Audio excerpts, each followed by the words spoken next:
欢迎来到星光说故事。小朋友、大朋友，请坐到一个舒服的地方，或闭上眼睛。我们要开始说故事咯。今天要说的故事是慢慢走的小乌龟。森林小学放学的钟声一响，整个校园立刻热闹起来。小兔子背着书包，一边跳一边说：“我要第一个到操场。”小松鼠一边跑一边数：“今天福利社有坚果饼干，快点快点！”小鹿、小熊全部往同一个方向跑去，脚步又快又急，好像慢一秒就会错过什么重要的事情。而在队伍最后面，有一只小小的乌龟，名字叫慢慢。慢慢今天走得比平常还慢，不是因为他想偷懒，也不是因为他在发呆。他的壳上背着一大袋美劳作品，里面有用粘土做的小树，还有一个他花了整整2节课才完成的小风车。那是他要带回家给妈妈看的。可是不知道什么时候，袋子的绳子松了，重量全压在他的背上。慢慢每走一步，壳就咯一声晃一下，他只好把脚踩得更稳，一步停一下，再一步。走快一点啦！前面的小猴子回头喊，慢慢听到了，头缩了一下，小声地说：“我再走了。”可是他的脚真的没办法再快。就在这时，后面的队伍越来越挤，有人从他旁边钻过去，有人不小心碰到他的壳，哎呦！慢慢晃了一下，差点跌倒。袋子里的作品啪的一声掉了一个出来，是那个小风车。风车在地上转了一圈，停住了。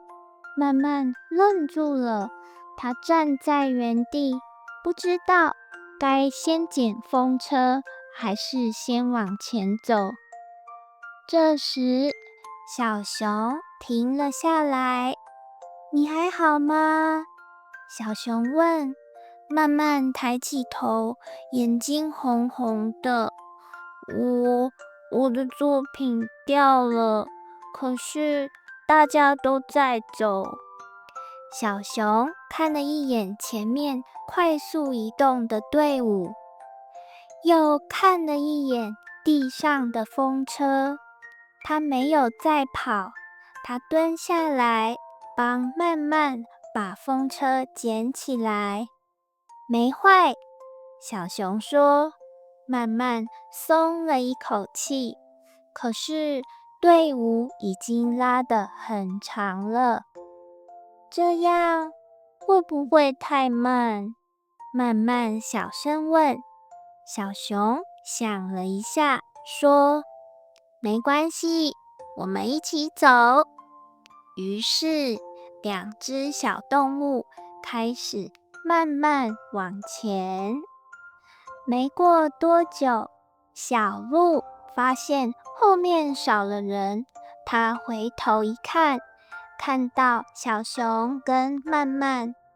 你们怎么那么慢？小鹿说。小熊指了指慢慢背上的袋子。小鹿停了一下，哦，那我也等一下好了。他说。队伍后面，小兔子发现怎么越来越慢。它回头，本来想说什么，却看到慢慢努力踩稳每一步的样子。慢慢的脚踩得很用力，不是随便走，是很认真的在走。小兔子突然想起来，有一次它脚扭到，大家跑步的时候，它只能慢慢跳。那时候它心里其实很慌。好吧，小兔子小声说，它也慢了下来。就这样，原本急急忙忙的队伍，速度一点一点变慢。没有人在喊快一点，没有人在推，大家只是走着。走到校门口时，校门还没关，慢慢站在那里，背后都是等他的同学。他愣了一下，对不起，害你们等那么久。小熊摇摇头，我们没有在等，我们只是一起走。慢慢的眼睛亮了一下，回家的路上，慢慢跟小熊、小兔子走在一起。他小声说：“谢谢你们陪我。”小兔子摇摇头说：“没事啦。”小熊笑着说：“我们一起走而已呀。”慢慢想了想，开心的点点头。那天晚上，慢慢躺在床上想，原来慢慢走的时候，有人愿意陪你，那种感觉真好。亲爱的小朋友，有时候你会看到有人走得比较慢，像是老阿公或阿嬷，还有像是行动不方便的人，不是他们不想快，而是他真的已经很努力了。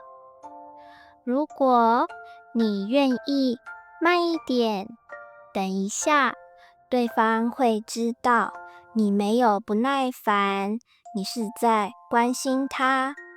慢一点真的没有关系。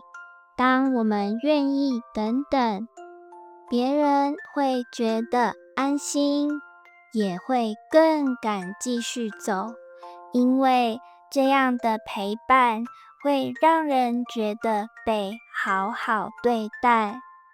如果喜欢今天的故事，别忘了订阅频道或分享。那我们下一集再见喽，拜拜。